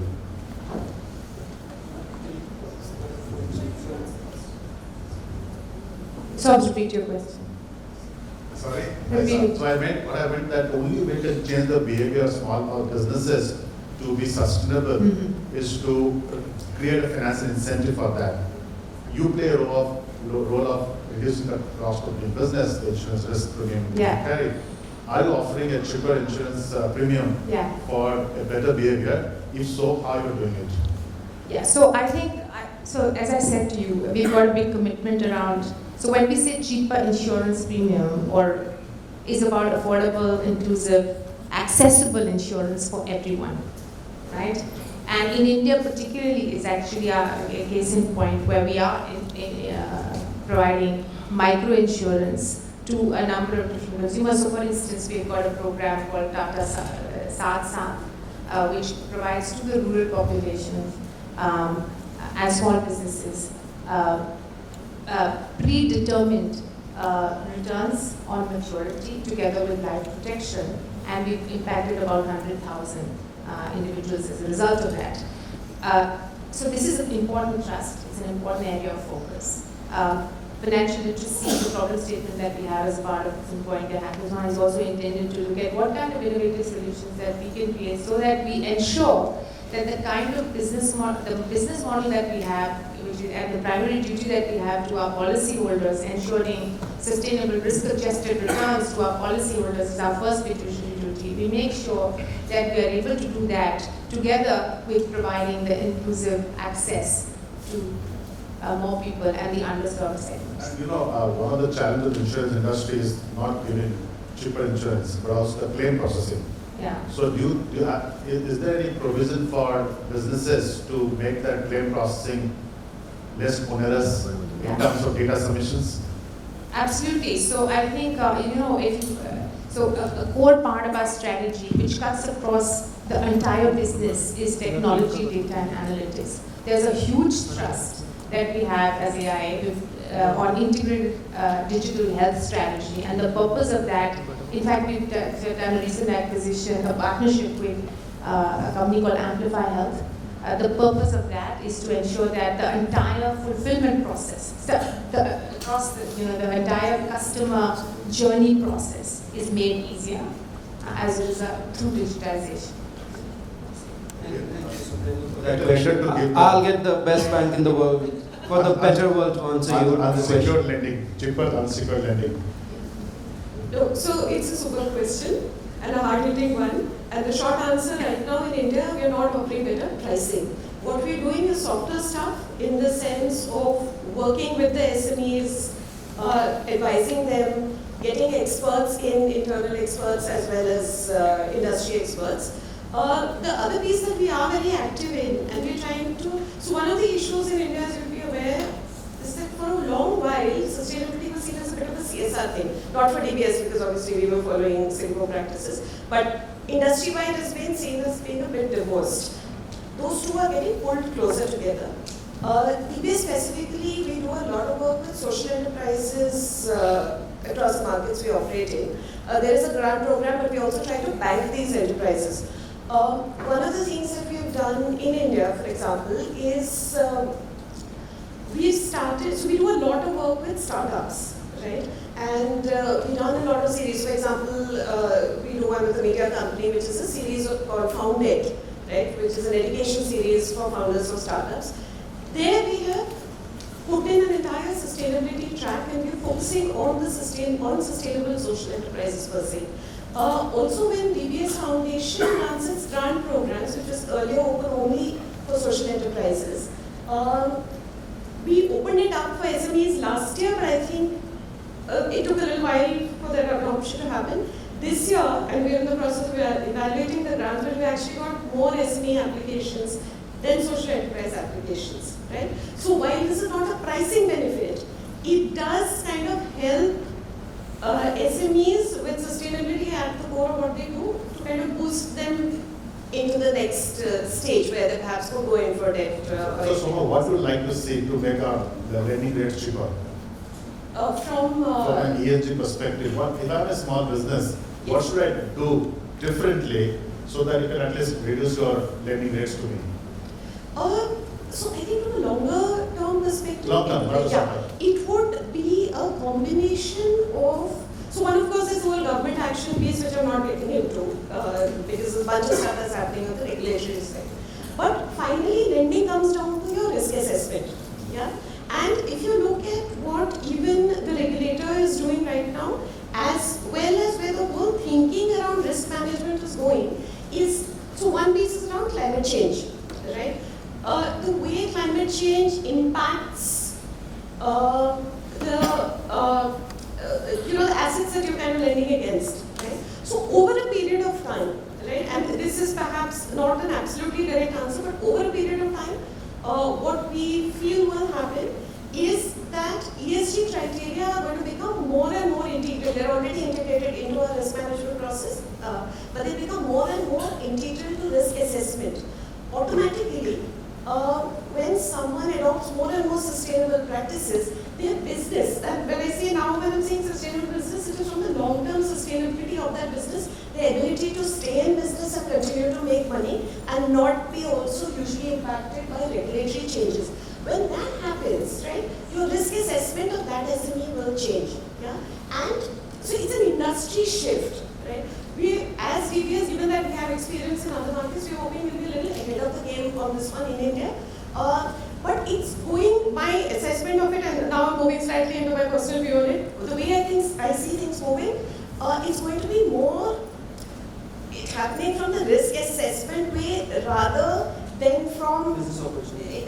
Yeah, so expansion in business opportunity, longevity of business, the time frame piece that I mentioned earlier, it won't be like, you're a green business, so I'm going to give you a little extra candy kind of an approach. Let me ask you a simpler question. My question won't be as intricate as a question coming from MAS. This is a dry statement, otherwise I would have answered it at length in the evening. So, you can still take one. So, if there is a core business in India, yes, would you fund it? No. So that's already, exclusion policy is already in place? Already in place. Oh, that's great. Now, you mentioned a few things about ESG being viewed as CSR 2.0, and in fact, in my traditionally, yes, in traditionally in India, it's taken some time. Globally, I would say. Yeah. And I think in my book I talk about the ESG pyramid, where I talk about how people look at that as risk, and then CSR 2.0, where the idea is that now that I've generated profit, let me do some charity. That's the traditional approach. But ESG is more than that. ESG is actually baking ESG thought process into the business so that you actually generate profit, you actually generate Yes. value from actually extracting and living those ESG principles. So I think that shift is happening. And again, to quote your own CEO, I love him. He talks about Pass the message on. I can pass the message. Thank you so much. He talks about short run and long run, long run, and you mentioned about that. So he says that you get to play the long run if you survive the short run. So, yes. so I totally agree with you when you say that as a young bank which is only 10 years old in India, you are trying to get your ground on your feet before you probably start offering more preferential rates for ESG compliant businesses. But let me move on to Prof here. So, Prof, again, we are on this topic of not just talking about ESG, but implementing ESG, implementing sustainability into whatever we do. So as a university, I understand that your bread and butter is teaching. So as part of teaching, you have got ESG and CSR and sustainability into your curriculum, which is compulsory for everybody who graduates. Fortunately, I graduated before that was implemented, otherwise I don't know if I would graduate.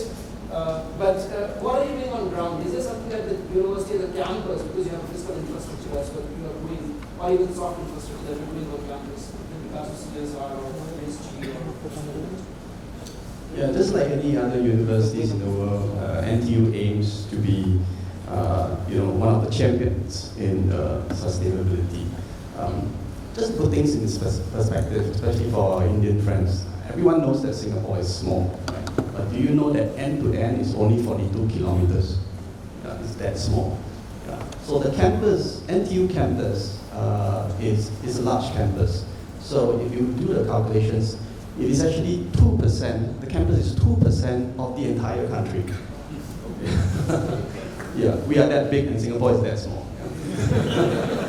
So what happens in NTU is significant, right? So whatever we do, whatever we participate in terms of sustainability can be easily rolled out and translated into district and then hopefully nationwide. Yeah. So in NTU, we're doing many things. Just to share a few things, interesting ones. We have an electric vehicle program. So we are developing our own electric vehicles, autonomous vehicles, that is now plowing on NTU campus roads, right? No drivers, fetching students from one place to another.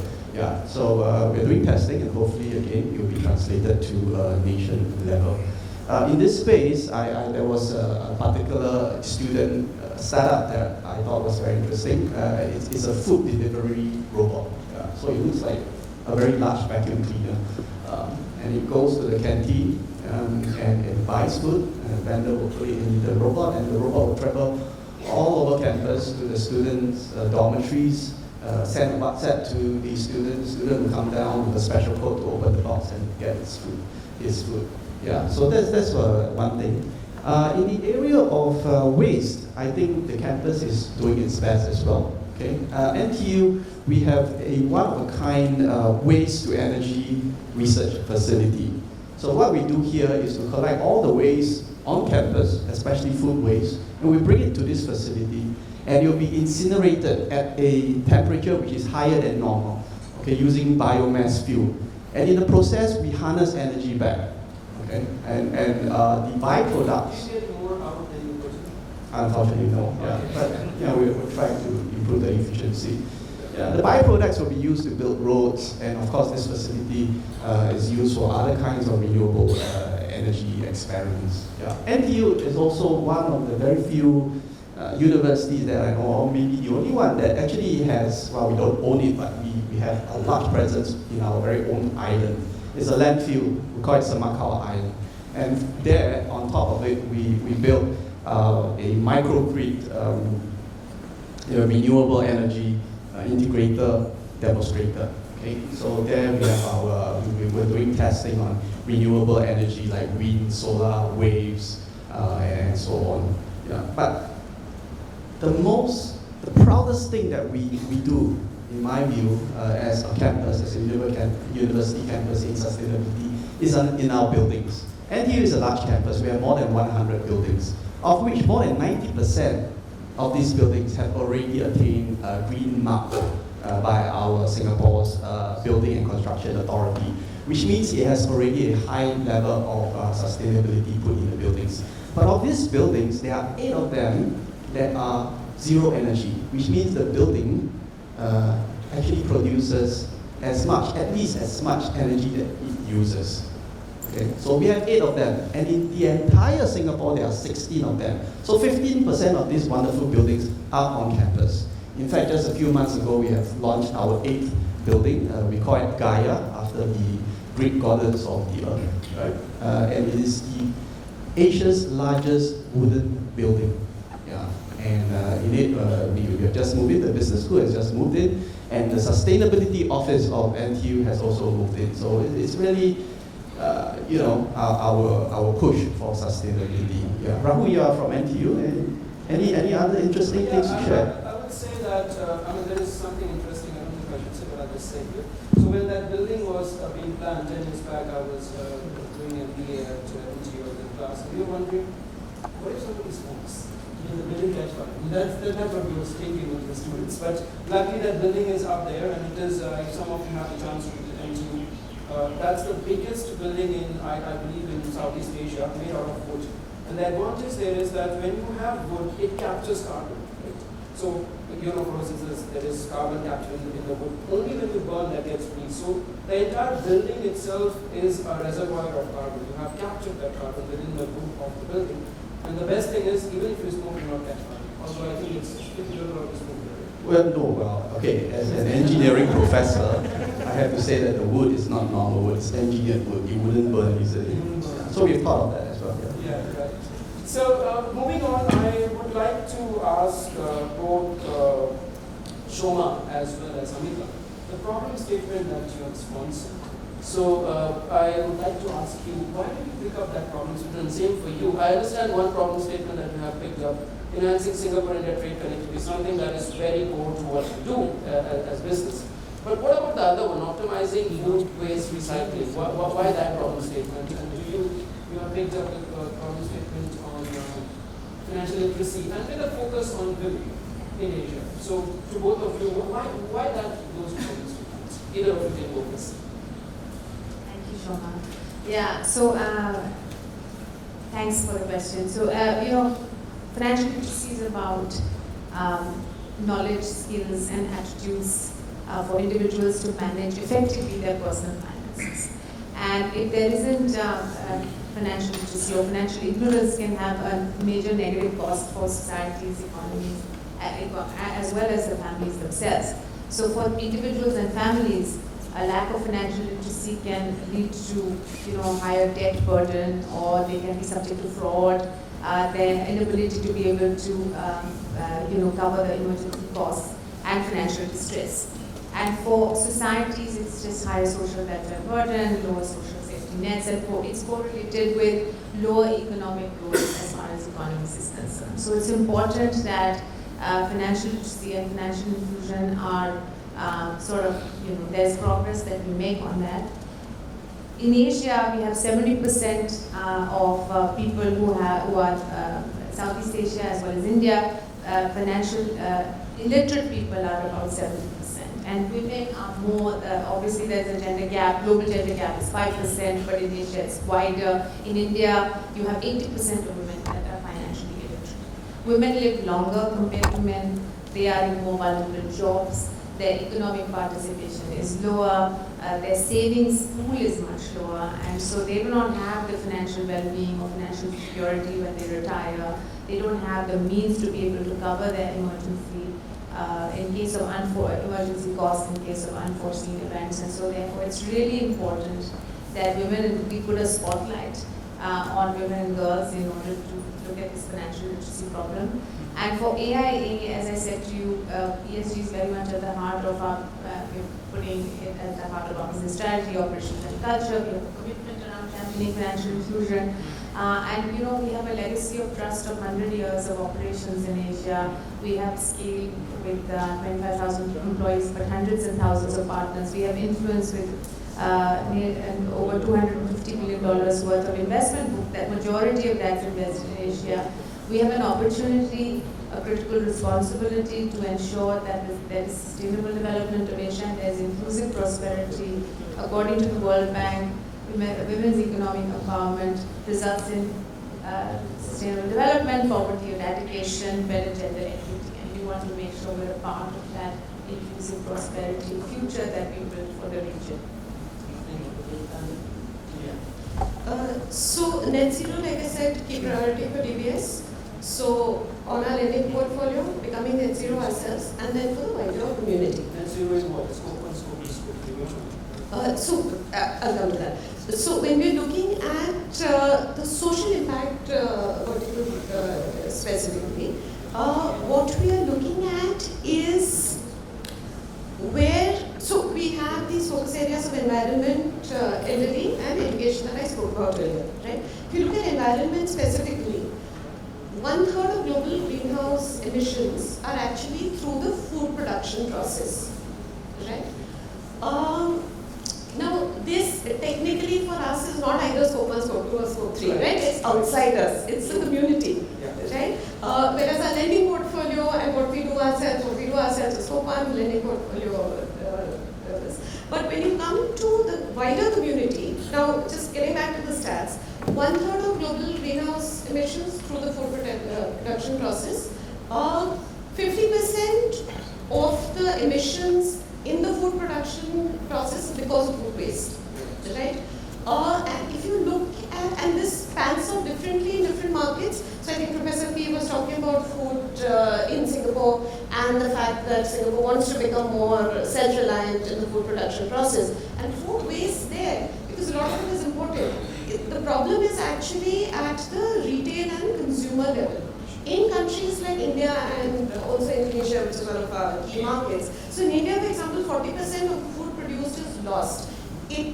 The large part of it is in the supply chain because food is rotting away in mandis, right? We all see, what was the latest in tomato prices, right? But there's always something, right? Onions, tomatoes, maybe potatoes next, yeah?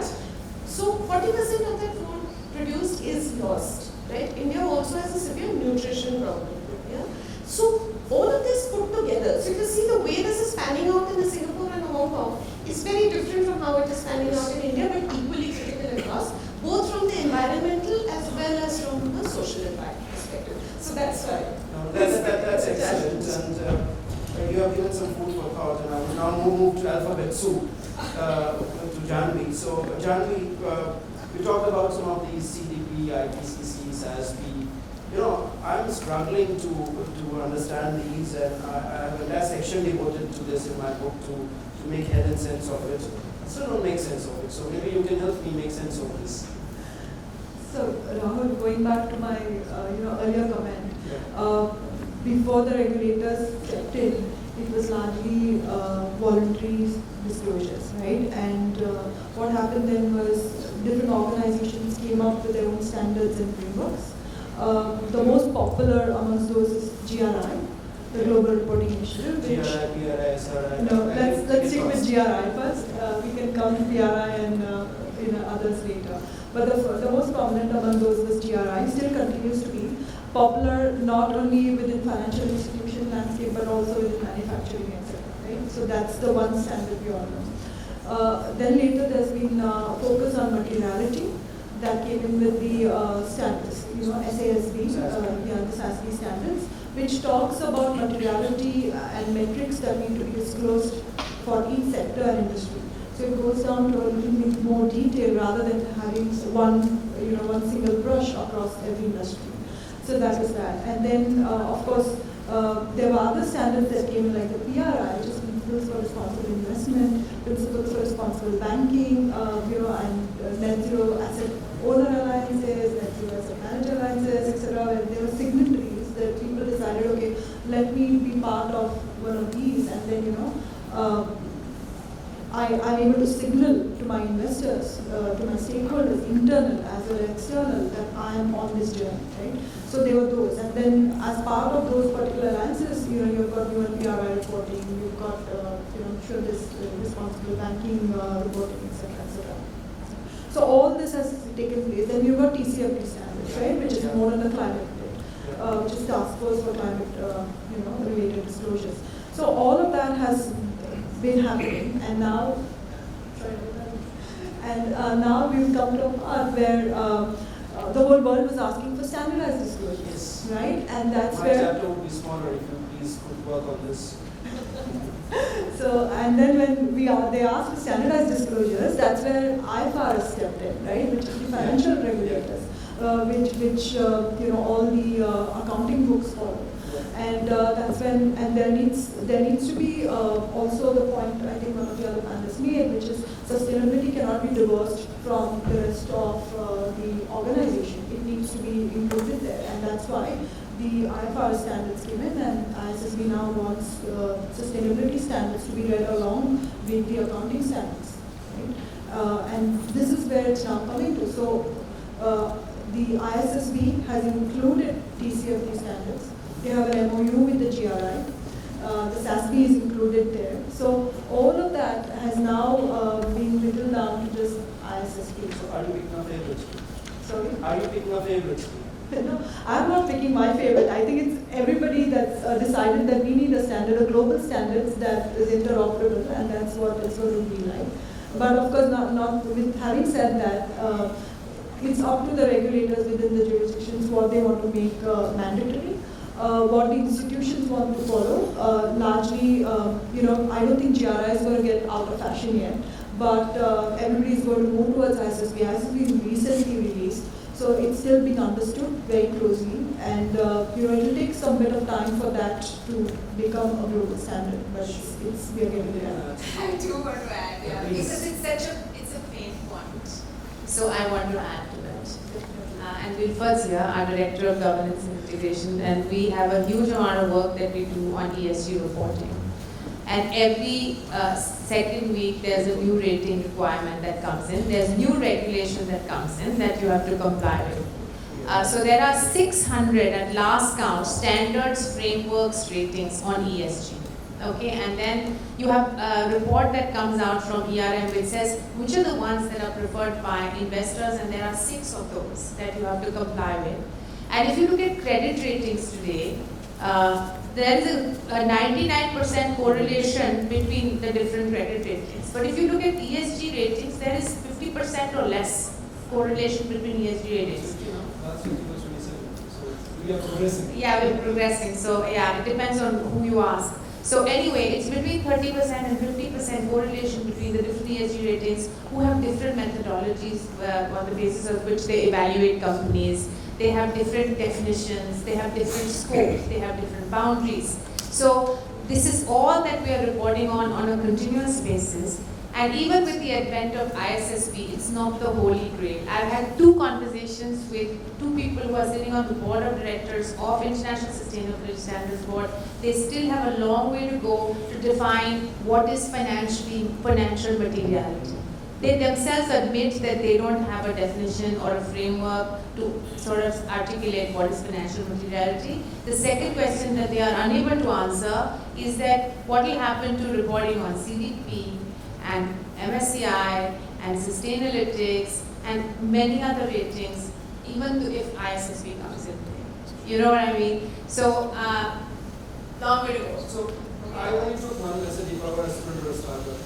There is a lot of jobs and money to be made. That's the one takeaway that you need to take. So, Professor, my final question. Okay, sorry, Rahul, I want to add on sure, something sure, what Amrita just said on ratings providers, right? And the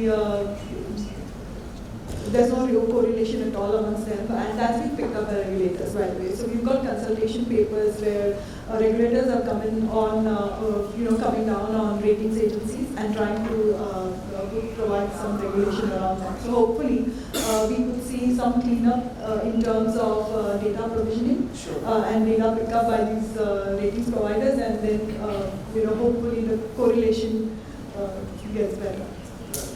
So, Professor, I understand that NTO in 2021 raised the confidence in the dollar bond, the sustainability event, and to the best of my understanding, that's either the first or only university in the world to do it. AAA rated, EBS was a lead co-runner. So, what do you think this $1 billion? Yeah, so we are the first to do that, and thank you DBS for helping us capture the bond. Yeah, so yes, I guess at TU, as I mentioned, we are big into sustainability. We are a research-intensive university, and most of our research circles around sustainability. So we want to take advantage of this momentum that we have created. And in Seoul, we have created a 15-year manifesto, right, that will guide our actions and solidify our reputation as a leading university in sustainability. So with the bond, the funds that we create, it will help us in certain goals that we want to achieve. For example, we want to attain carbon neutrality by 2035, right? I mentioned about the sustainable green mark buildings that we have. We are about 90%, so we want to make it a full 100% of our buildings to be green marked. And also we want to aim for a reduction in our waste and also the energy utilization of the campus by 50%, in 15 years' time, okay, with the base at 2011 level. So by 2026, we should want to achieve that. Yeah. So in a nutshell, that's what we want to do. Thank you so much, and I know this discussion can go on and on and on, but I'll bring it back home. The topic is future-proofing the planet, investing in sustainability and ESG. So, in very few words, one sentence or one word to capture that, and I'll ask it to all my panelists. Future-proofing the planet, investing in sustainability and ESG. One word or one sentence that the audience can take, message, or implement in their lives or work. So, Professor, we can wisdom from you. Dare to try. I think I said it before, everyone has a role to play, so I think please embrace sustainable living and also be a champion of ESG. I think 2 things: learn as much about it as you can as soon as possible, and 2, start taking the actions that you can today. Mine is almost along the same lines. Self-awareness goes to one of the questions that was asked as well. Self-awareness is the key. How we consume needs to be really looked at, and we need to work on it. So I will just add on to that. I think when it comes to sustainability or ESG, we have to have our own goals. What you can do, you start doing that. And the other thing is that if you are following a sustainable or a more environment-friendly or more ESG-friendly lifestyle, please don't have this attitude of, oh, I am doing this, I am setting a plan, what are you doing? Right? You please go on with your journey. Try to educate other people. Try to subtly influence other people, but don't go around preaching. That doesn't help. So with that, we have come to the conclusion of this session, which is Environment, Society and Governance, ESG. Future Putting the Planet is Human Sustainability and ESG. There is lunch outside. I hope after this food for thought you have some nice food waiting for you outside. Thank you so much for joining us today. Thank you.